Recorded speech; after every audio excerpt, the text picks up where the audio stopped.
खूबसूरती और बोल्डनेस के मामले में अच्छों को मात देती है रवि किशन की बेटी रीवा किशन। भोजपुरी और हिंदी सिनेमा में अपनी जबरदस्त पहचान बनाने वाले रवि किशन आज राजनीति में पूरी तरह से सक्रिय हो चुके हैं। वे जिला गोरखपुर से बीजेपी सांसद हैं। हालांकि कई कारणों की वजह से रवि बराबर चर्चा में रहते हैं। कभी वह खुद अपने एक्टिंग, बयान तो कभी अपनी पर्सनल लाइफ को लेकर खबरों में छाए रहते हैं। कुछ ऐसा ही उनकी लाडली बेटी 23 वर्षीय रीवा किशन का है। रीवा किशन भले ही कंट्रोवर्सी से दूर रहती है, हालांकि आए दिन उनकी बोल्ड तस्वीरें सोशल मीडिया पर वायरल होती रहती है। रीवा सोशल मीडिया पर काफ़ी एक्टिव है। रीवा किशन अब बॉलीवुड में एंट्री कर चुकी है।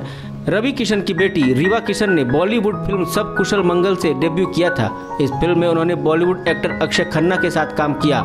अभिनेत्री पद्मिनी कोल्हापुरे के बेटे प्रियांक शर्मा भी लीड रोल में थे। आपको बता दें कि सब कुशल मंगल में रीवा की एक्टिंग की लोगों ने खूब तारीफ की थी। यह फिल्म 3 जनवरी 2020 को बड़े पर्दे पर आई थी। खबरों की माने तो रीवा किशन ने फिल्मी दुनिया में आने से पहले काफी ट्रेनिंग ली है। रीवा ने अमेरिका में एक्टिंग इंस्टीट्यूट से 1.5 साल की एक्टिंग क्लास भी ली है।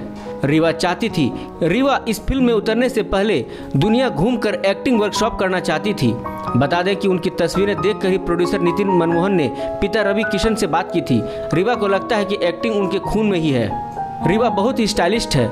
सोशल मीडिया पर एक्टिव रीवा अक्सर अपनी तस्वीरें इंस्टाग्राम पर पोस्ट करती रहती है। इन फोटोज को देखकर यही लगता है कि उन्होंने अपने डेब्यू के लिए काफी अच्छे से तैयारी की है। रीवा के इंस्टाग्राम पर नजर डालें तो पता चलता है कि वह एक अभिनेत्री होने के साथ ही बड़ी ही ग्लैमरस स्टार भी है। अपने पिता की तरह रीवा भी स्टाइल और अभिनय में कई बड़े स्टार्स को टक्कर देती है। तस्वीरों के साथ रीवा अपने टिकटॉक वीडियोस और अपनी माता पिता के साथ बिताए वक्त तो कभी अपने जिम वर्कआउट जैसे पोस्ट करती रहती है, जिन्हें ढेरों लाइक और कमेंट मिलते हैं। भोजपुरिया वायरल की रिपोर्ट।